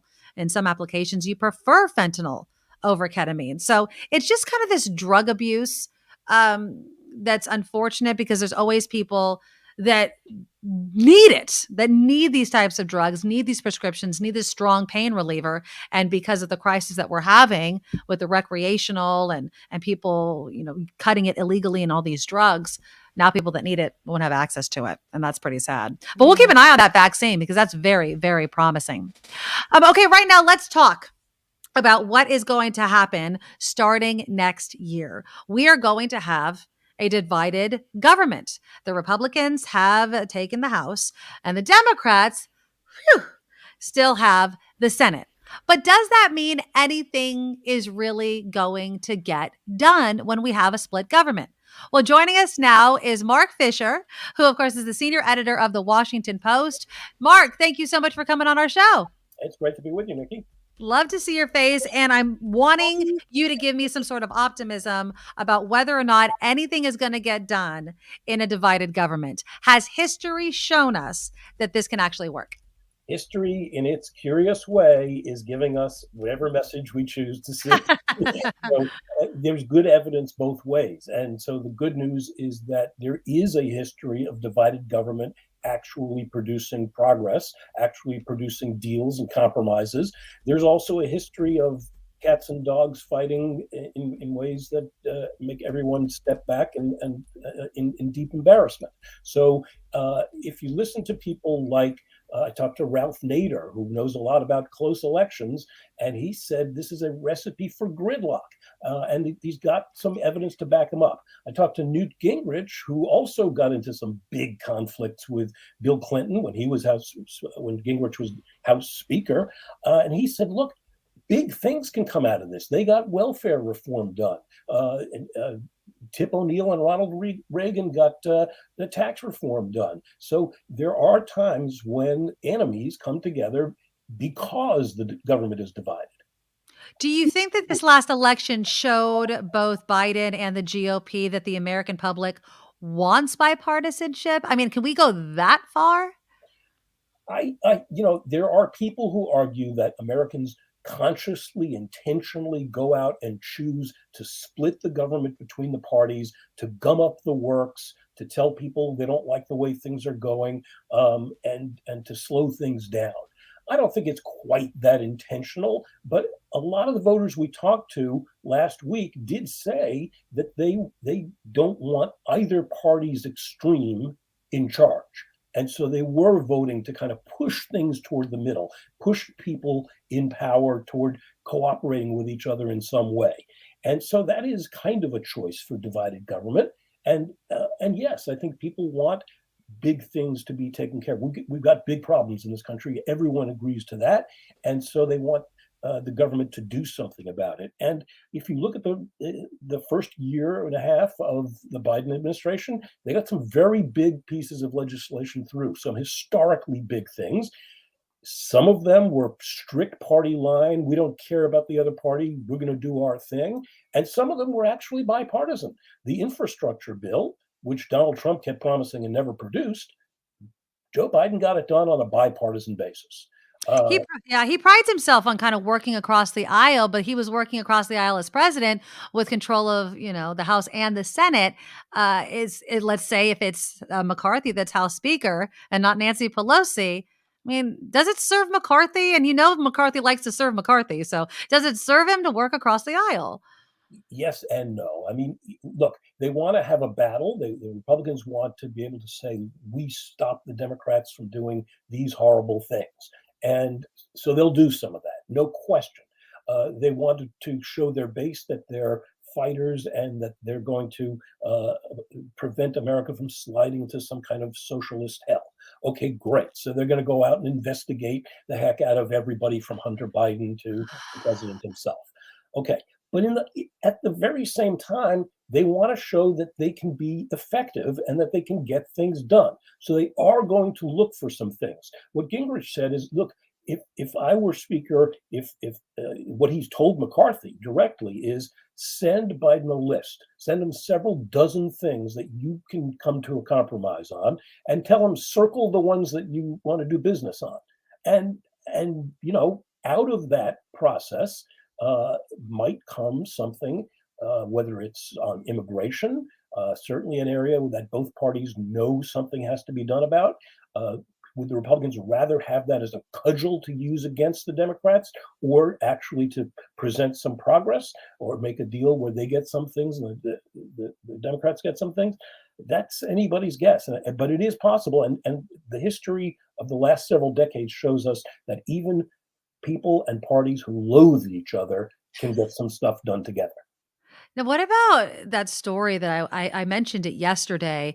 Was it Henry Cuellar? I think I'm pronouncing his name properly. Congressman, I believe, from Texas, he's a Democrat, but Kevin McCarthy and others were apparently calling him up saying, name your price to kind of vote with us. Is that a common thing? Name your price, I'm assuming as what committee or what issue or whatever is in your kind of list of things to get done can we do for you if you do this for us? Look, there used to be a ton of that kind of horse trading that went on in Congress. Lyndon Johnson was most famous for it, but a lot of presidents did it. And it was one thing that Joe Biden was famous for doing, both when he was senator and when he was vice president. Barack Obama had a terrible relationship with the Republicans in Congress. And so he told Biden straight out, I need you to be the deal maker. I need you to be the one, he called him the McConnell whisperer. He was the one who actually would have the conversations with Mitch McConnell, whereas Obama and McConnell barely spoke. And so that's a role that Biden likes to play, that he takes great pride in. Will he be able to get anything big done with it? These are especially divisive times. Donald Trump is going to do everything he can to keep that from happening. But the Republicans in Congress have a different agenda, a different attitude, for the most part, from Trump. And so I think what this will depend on more than anything else is the infighting within the Republican factions in Congress. If they can get their act together, if they can come to some kind of agreement among themselves, then I think there's real potential for stuff going on across the aisle. If they remain at loggerheads with each other and battling to the end of the administration, then it's hard to see that happening. It's not that different from what's happening on the Democratic side, where Biden fought so hard for that first year to get his left wing in sync with the center of the Democratic Party. That's the big challenge Kevin McCarthy has, and I don't know how strong a chance he has at success there. Yeah, and I'm glad that you brought that up, because I remember AOC and the squad, they weren't backing Nancy Pelosi for another, speakership. And then all of a sudden, I don't want to say they fell in line, but she pulled a Pelosi and she gets stuff done. Like, she knows how to rally her people behind her. Now she's out. And I don't know if a Kevin McCarthy is a Nancy Pelosi. That's not Kevin McCarthy's track record. His track record is to kind of appease the folks on his extreme end of his party. And so you saw Kevin McCarthy was never terribly much of a moderate to begin with, but you saw him move definitely rightward over the course of the Trump administration. Anything he could do to kind of bring his right wing, the Freedom Caucus in the House, in line with the rest of the party, he kept moving closer and closer to their positions. That's not a formula for compromise with the Democrats. That is a formula for compromise with the extreme Republicans. So that's his track record so far. There isn't much of a Pelosi kind of record of him pushing everyone toward the center, but this is his grand opportunity to do that. He wants to have some legacy in history other than I bollocks things up. To the degree that he wants that legacy, he's going to have to figure out a way to find some yeses in the center that can create a coalition, even as he keeps the extremists in his party reasonably happy. Yeah, I just feel like as we head toward the 2024 presidential election, any sort of win for Biden is something that's just going to benefit whomever decides to run, whether it's Biden or another Democrat. And so I'm pessimistic, Mark. I'm just going to say that there can't be any compromise because of how much of a win it could be if President Biden actually gets the GOP to compromise on something. Yeah, that's entirely plausible, but it's hard to predict the future always, but especially in this case because we don't know what Joe Biden's going to do. He's going to make a lot of noise over the next 6 months or 8 months about the inevitability of his running for a second term, but there are a lot of people in the party who think he's not going to make that second run. And so at a certain point, being a lame duck president does take away some of your power, but it also gives you a certain amount of power. It gives you a certain amount of distance from the political fray so that you can make some deals because people know you're not running for office again. So a lot of different possibilities in play, and it's not going to shake out for quite some time. All right, final question. Do you think Biden's going to run? And if not, who do you think is going to run? Look, I've been saying for years, so I'm just going to stick with it. In the end, I think neither Biden nor Trump will be a candidate into the heart of the primaries in 2024. I think the American people have made very clear in their votes, in the polling, that they don't want either of these guys as their candidates in 2024. Neither guy has necessarily heard the message so far, but over time, there's a certain inevitability to that. There is an exhaustion in this country with those two men in general, in particular, rather, but also with the gerontocracy, with the idea that we are run by a group of people in their 70s and 80s. Not that there's anything wrong with being old. I'm kind of old myself, but that there is an exhaustion. American people want to see a new generation of leadership. They've made that clear. And I think both parties are going to do what they can to kind of nudge things in that direction. If it's not Kamala Harris, though, does that hurt the Democratic Party or help it? It probably helps them for it not to be Harris. She's not exactly had a very successful run or very popular run so far as vice president. There are a lot of people out there who are possibilities. I don't think we know yet by any means who a front runner might be. You can rehash some of the names from last time around. There are some new names. There's some governors. There's some people who just did well in this last election. Gretchen Whitmer comes to mind. Yeah. But it's very early, and I think the lesson of the last few cycles is that people come from kind of seemingly out of nowhere, from positions such as governor, from sometimes from the Senate, like Barack Obama did, and they're not foreseeable this far out. Yeah. Marc Fisher, senior editor with the Washington Post. I'm so happy you came on the show. I'd love for you to come back on. Would be happy to. Thanks, Nikki. Thank you, Mark, so much. Yeah, Marc Fisher again there with the Washington Post. So I don't know. What do you think? Are you optimistic or not optimistic about the whole thing? No, I was going to ask him what else we're going to lose by having those people that have held those positions for so long leave them. Like what is the detriment of that? Yeah, that's a good question. And I'll just say this. There is something to be said for experience, but there's also something to be said with, being stuck in your ways, if for lack of a better saying. Well, this is the way it's always been done. And when you are looking at an American electorate who is younger than you, who want things to move a different way, want you to move faster, right? I mean, we could talk about something like climate change. It can no longer just be this thing that, we'll deal with and we'll set these goals that we don't really reach.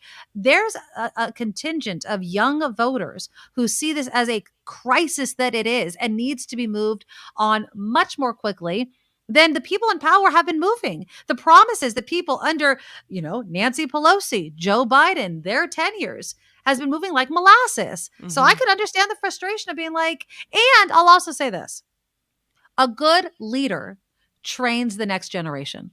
Yes, absolutely. Nancy Pelosi, these people that have been in power for so long, if they did not pass down their knowledge and their expertise and their connections and their lessons to the next generation, that's their fault. That's something that they should have been doing. And I'm sure that Nancy Pelosi is only going to be a phone call away from anybody.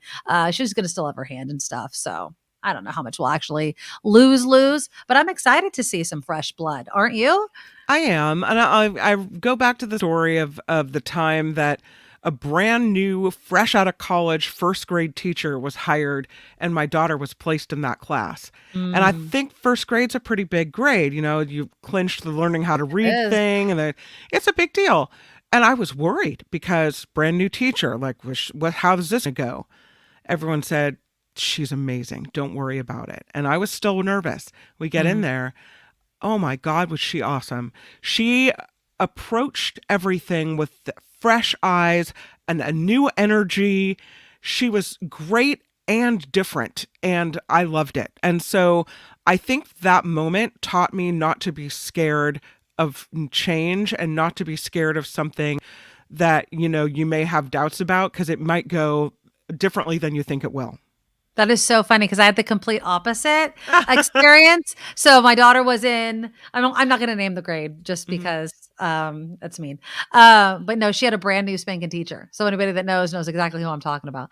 And I was just as nervous, but I took it as, oh no, just as you change into. She's new. She's going to be exciting. I reached out to one of my old roommates who's a teacher and I was like, should I be nervous? She's like, no. Oh my God. I think my kid is still catching up from what she didn't learn. What a bummer. It was so it could go either way, but it's not always a bad thing. You know, absolutely. No, it's not a bad thing. But yeah, I was traumatized. Some of my mom friends that are at the school, they just have to say the teacher's name and I start like getting heart palpitations. It's just like, and she was just really green and she was thrown. And I will say some curveballs were of her own creation and some weren't and were out of her control. So I didn't completely, but you know, with certain jobs, some people have it and some people don't, or they do, but just not in the right way. That's kind of what I think it was, is that, you know, needs a little bit more experience and maybe not exactly this grade or at this school or whatever. But you could do that for all kinds of jobs. People want to be something. And then all of a sudden you're like, I know you want to do this, but I don't think you're made for this job. Mine was like a 25-year-old young woman who came in and took charge like a boss. Nice. I mean, she was on fire and great. That's Miss awesome. Beavers. We'll name her Miss There Beavers. You go. Yeah, you can shout out the good teacher. Yeah, we love her. I'm sure she's not listening, but still, I won't be mean. She wore a beaver costume on Halloween. It was awesome. Oh, we had a teacher, Miss Makinson, and she would, I love this teacher. This is a good teacher. My son had her. Miss Makinson, she's still at the school, but Dylan doesn't go there anymore. And she would go by Mrs. Baconson sometimes, and she had a bacon costume.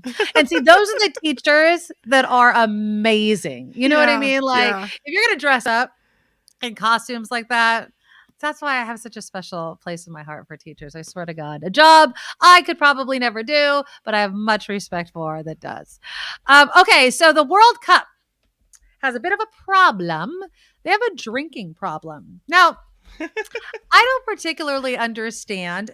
I'm assuming you have to be fair in how you decide on where to host or the hosting countries or whatever. But what do you say? Do you say Qatar or Qatar? Qatar. Qatar. Okay, let's just go with Qatar then. So they're hosting the World Cup. Well, you know, the problem is they have very strong restrictions regarding alcohol. Now, it's not banned, but visitors are only able to purchase alcohol inside bars at designated hotels. FIFA and Qatari officials struggled for the years that they knew the World Cup was coming there before deciding that the sale of alcoholic beverages would be permitted within a security perimeter outside the venue, but not inside the stadium themselves.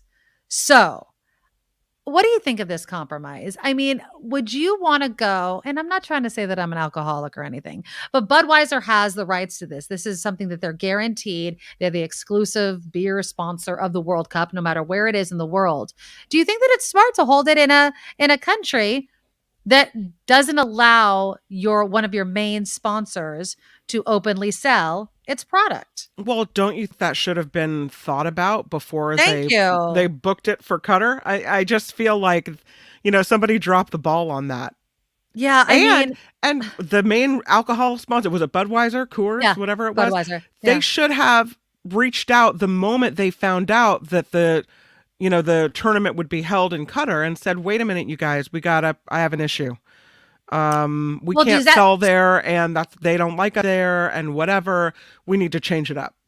So so what I hear you saying is that no country that has strict restrictions on alcohol should ever get to host the World Cup or a major sporting event? If your main sponsor, and you need that sponsor to continue to operate, is a very large alcohol manufacturer that banks on selling at your event, then it seems like common sense to me. Yeah. If you don't want that sponsor, maybe you want, I don't know, let's pick one. Charles Schwab as your sponsor, right? They don't sell booze. So maybe that particular year. Sports, Kim. This is maybe sports that's we're talking about. Your sponsor for the year that you hold your event in the Middle East in a Muslim country where they don't allow you to drink or whatever it is. Yeah, no, they're scrambling though. I guess they're scrambling to balance everything. I mean, Budweiser, what was it? Budweiser has been a sponsor since first signing up at the 1986 Cup in Mexico. Oh, so then they should know. They should think of it. Well, I'm kind of leaning towards you. It's like, why Qatar is the first Arab nation to host the World Cup.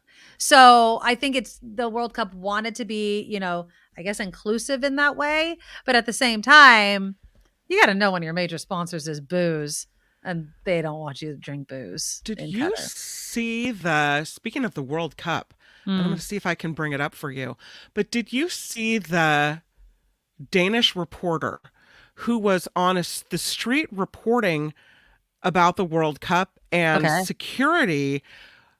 He's live on the air. This golf cart pulls up and it's security officers in Qatar, and they tell him, why are you can't be broadcasting here. You guys are live on the air. You got to stop. And they're trying to take away his camera equipment. And it's, he's like, you can't take away my camera equipment. I have a right to be here. I have a credential. Like I'm here for a reason because you're holding the tournament here, and I'm doing a job. Yeah. And there's this big to do and scuffle with the whole thing, and he's like, why can't we film? It's a public place. I try to find the video of it. Maybe it's always at the end of the article, right? Oh, here it is. Of course. I don't know if you'll be able to hear it. Well, let's see. It's in Danish. Oh, well, of course, we'll just act it out then. Buffering, thinking. Yeah, of course. Well, so he's doing a live shot basically to catch everybody up. He's doing a live shot, and these people come over and say, you cannot film here. Why would they limit this one guy? Was it just the area he was at? I think they just saw him, and he, here's this guy that's filming, and they don't usually do that type of thing. There, you can end yours. I got mine up. Here we go. Let's do this. I got it. Here we go. You're gonna switch me out? Okay. Yeah, there you go. Og nu du med os fra Katar, Rasmus Tandholt, et værtsland, der Just pretend you know how to speak Danish. There you go. Hvordan oplever du forholdene lige nu? Here's the golf cart. And here they come. Kameraet. We are live on Danish television, og der kan I se, nu bliver vi stoppet med at filme, og det er forholdene her. Look at these guys. Mister, oh my God! You invited the whole world you invited the whole world to come here. Why can't we film? It's a public place. We can film with this permit.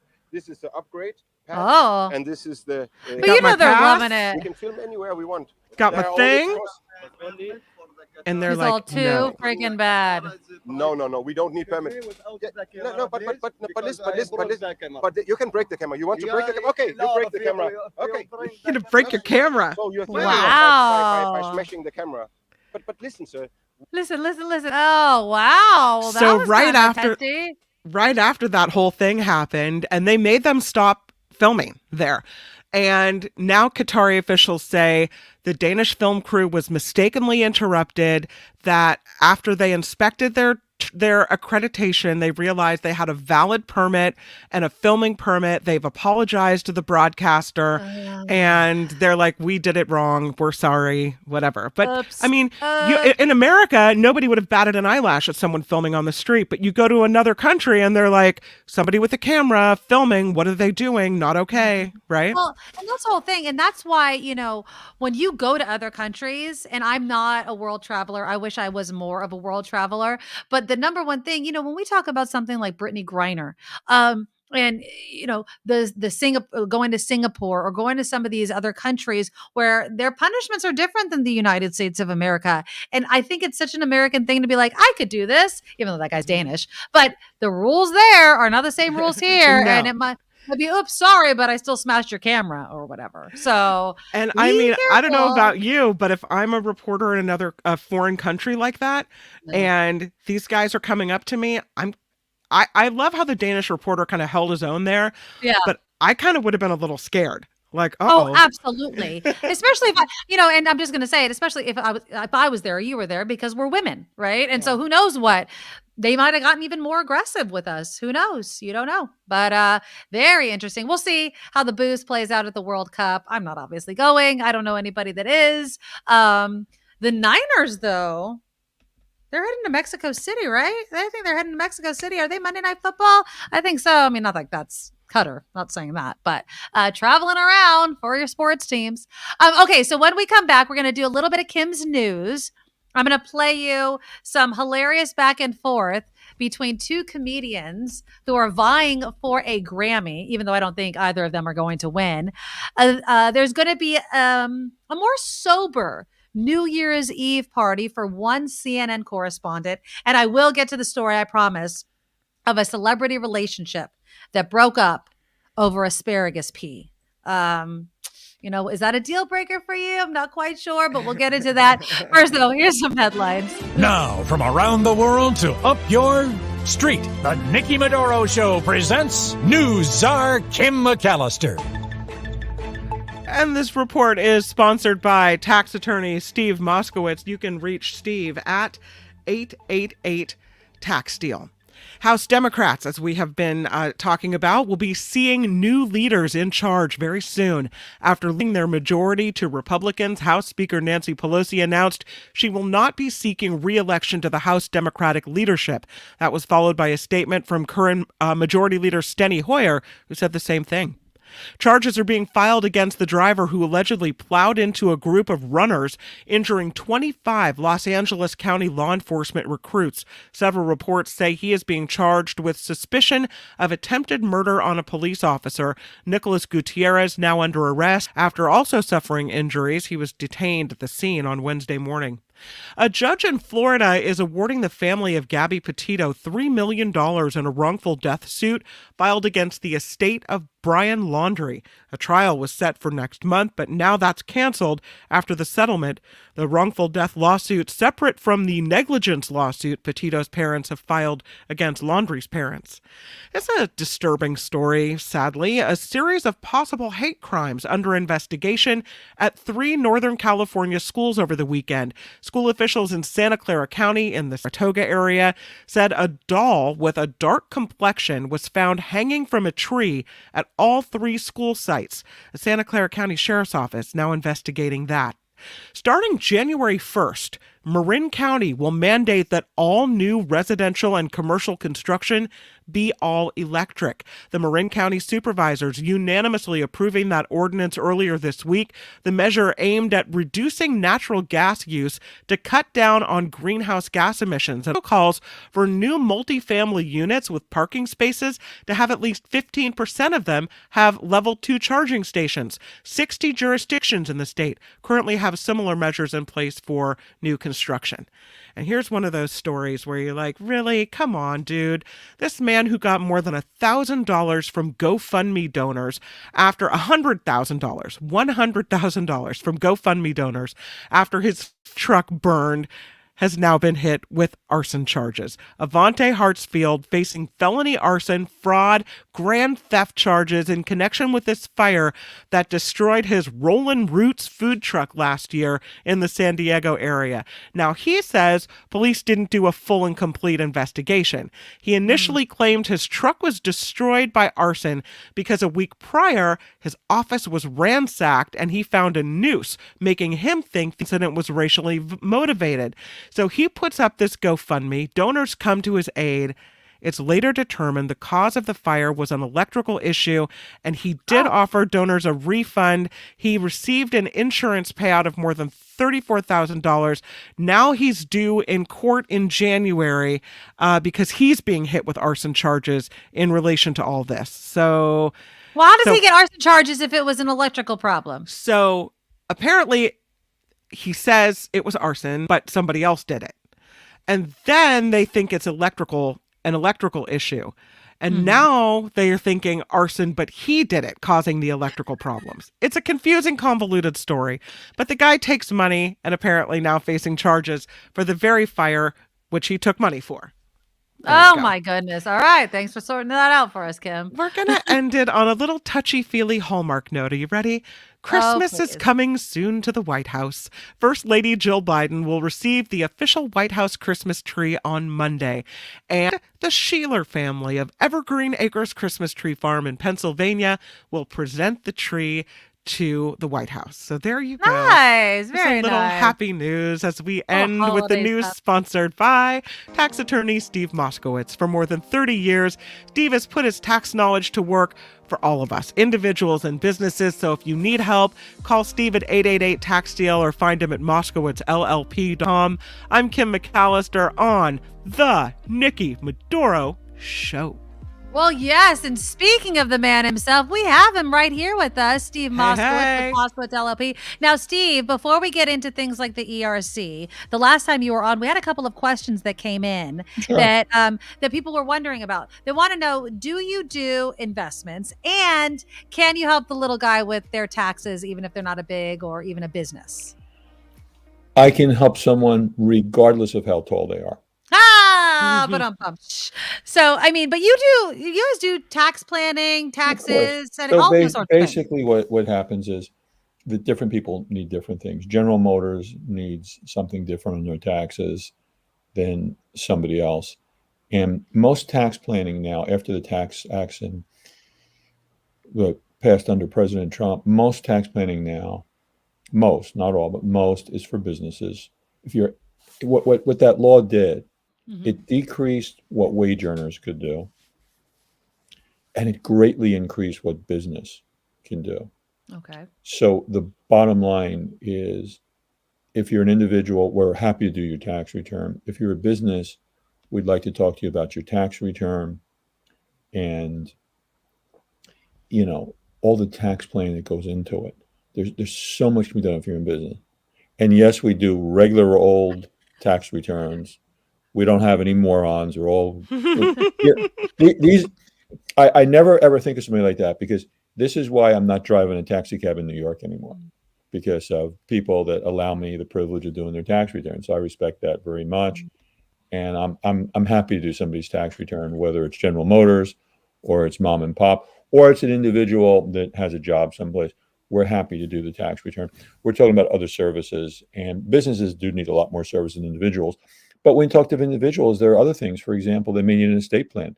Everybody needs an estate plan, whether you're a wage earner or business owner. What's an estate plan? Well, what's the difference between a will and a trust? We go over that.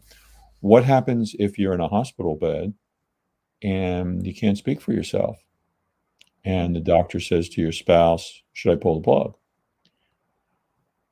You don't want a Terry Schiavo incident, like the husband and the family fought in court for 7 years. That's awful. Over what could be done. What if you don't have a spouse and you have somebody that's important in your life, whether it's a romantic partner, boyfriend, girlfriend, whatever?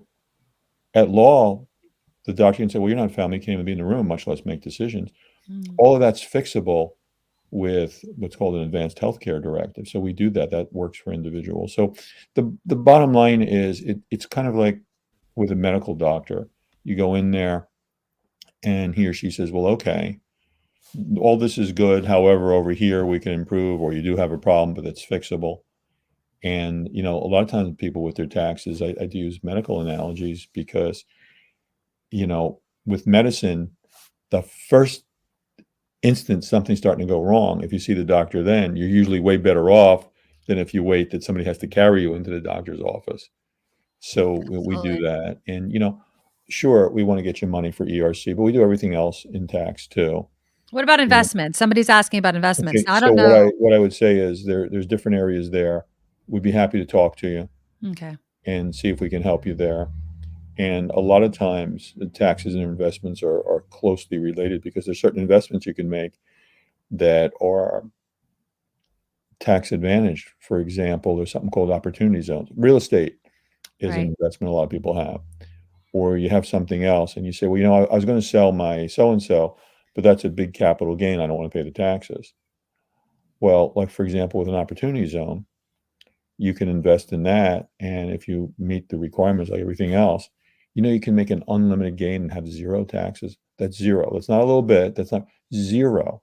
Wow. And you might say, well, wait a minute, you know, opportunity zones, aren't they located in challenged areas? Well, yes, they are. But what a lot of people don't realize is under the law, if you're in an opportunity zone, 37% of your investment can be in Park Avenue, Rodeo Drive, the fancy areas. So when you put them all together, you can make a fantastic profit. And think about it, Nikki. If you bought something for $100,000 and 10 years later it's worth $100 million, you know, you'd pay zero taxes on that. That's crazy. So, but these are all laws. This is what I've dedicated my career to. So when people talk about that, we go over all these things, and oftentimes people don't know about them at all, or they know just a tiny smattering, just enough to get themselves in trouble or talk themselves out of something that would otherwise been good. So the bottom line is just so much we can do for so many people. And, you know, old fashioned, we're happy to talk to you.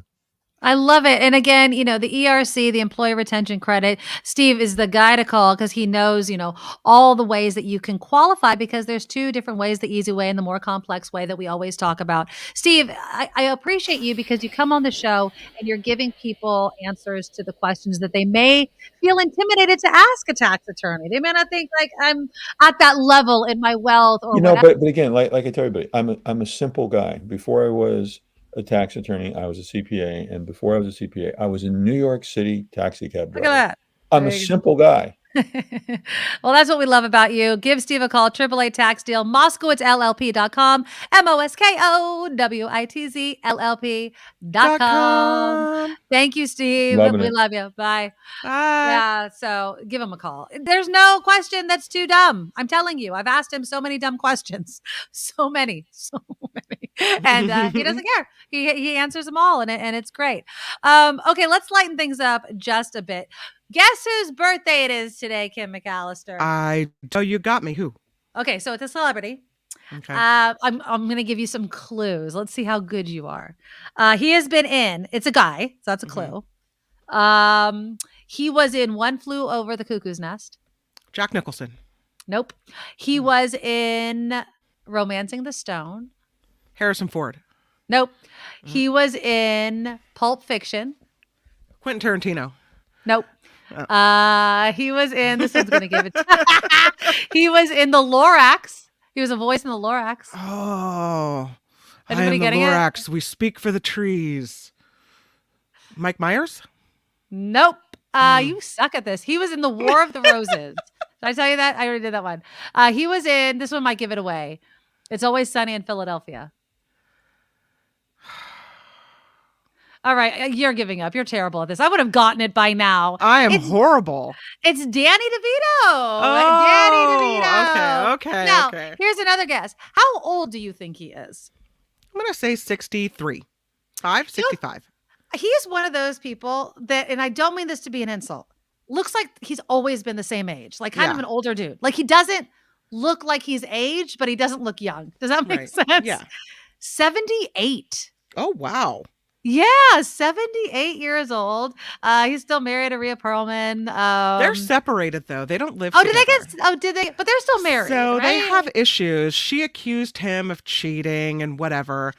But they have this relationship. Who, Danny? Come on, I know, man. with who? I'm gonna sleep with him. But they have this weird relationship where they're still like best friends. So they're still married, but they're not married. They're married, but they're not married, if you know what I mean. Okay, so they're separated, but it's kind of like, how are you Danny DeVito and Rhea Perlman and not together? It's like Danny and Rhea. Like, that's just, you go together like peanut butter and jelly. They're the cutest couple ever. I know. Exactly. Oh my gosh. You're throwing this up there, Andreas. I know. You are so generous. And I can't I can't believe it. Andreas, another $20 in the super chat. Have a good weekend. Keep up the good work.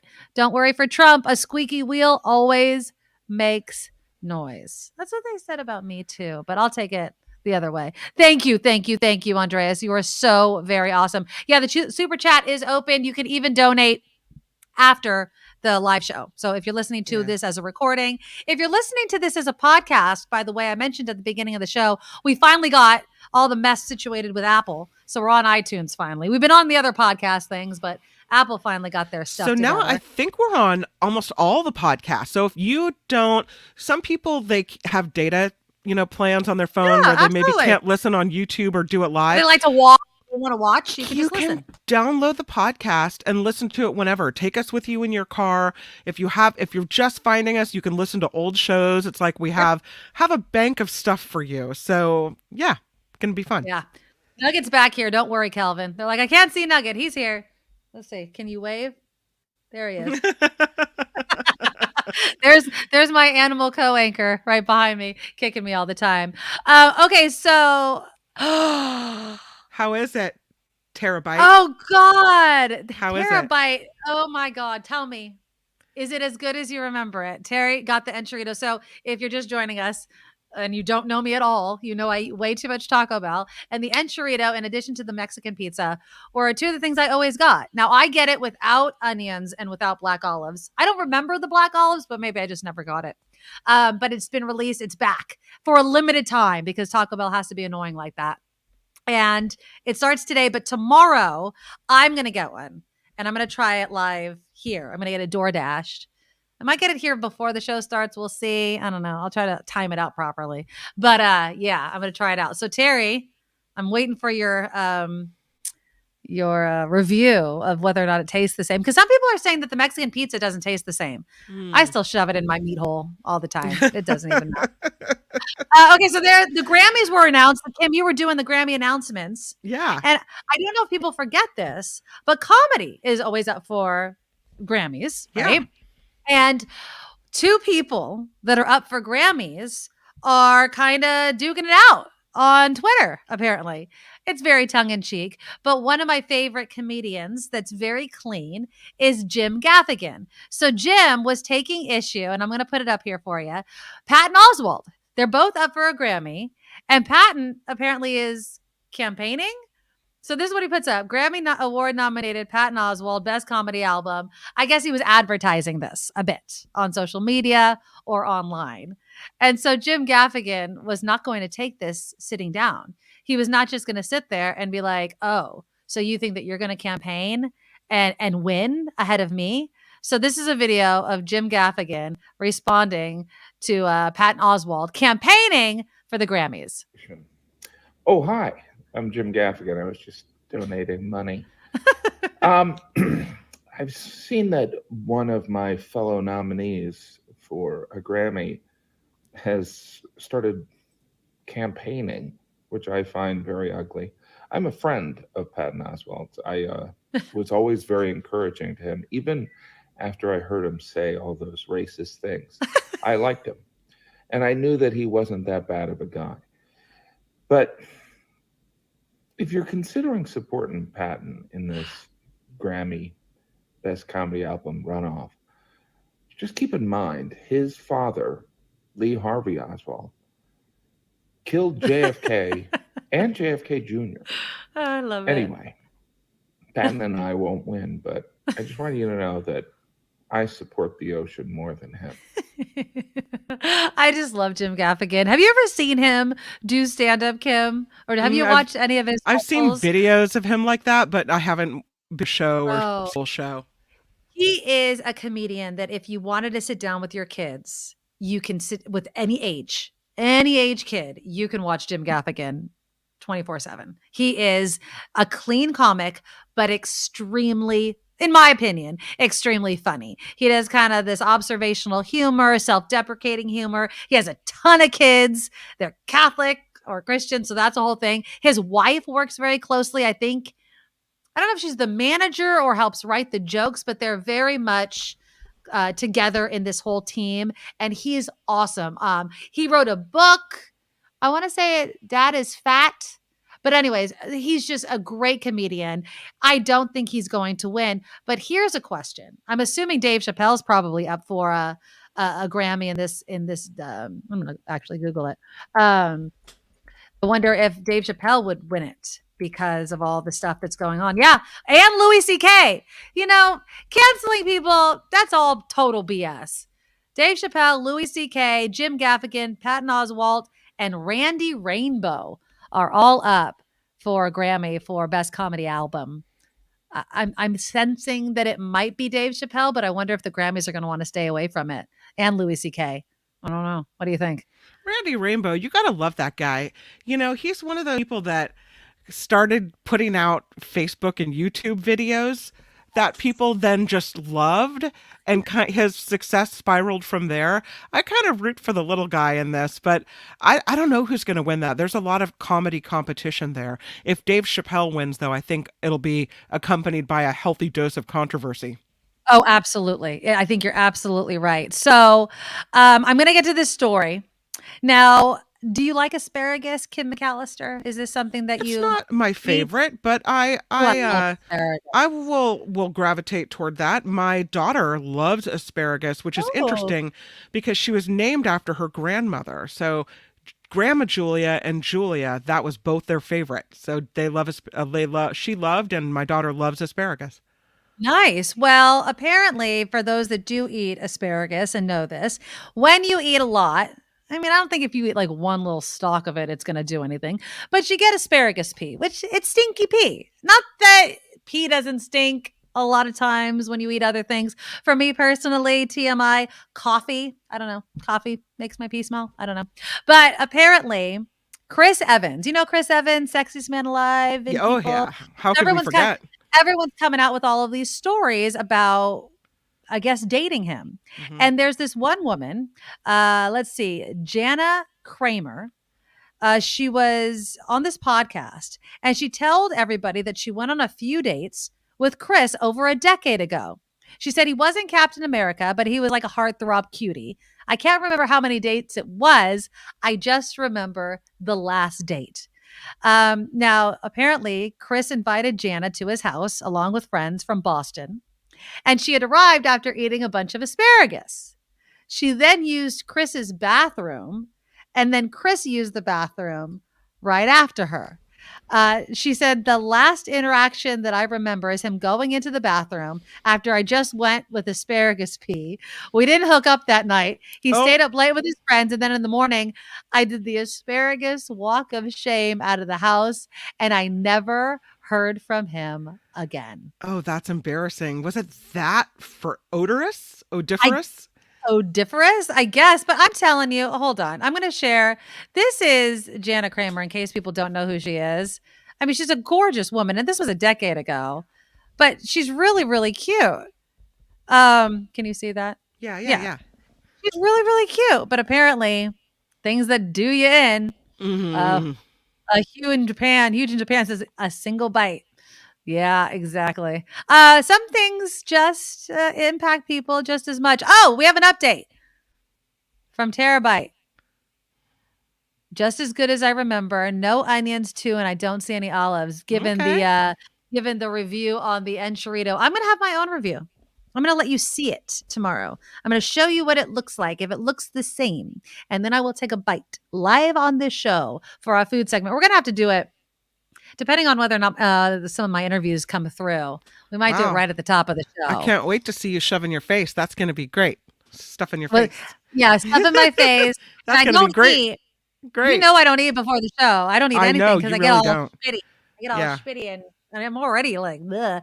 So we'll see how it goes tomorrow. Just the mere thought of an enchilito makes you salivate. E.T., don't people use the bathroom fan? I would say the same thing. You know what I would have done, especially because he had other people at the house.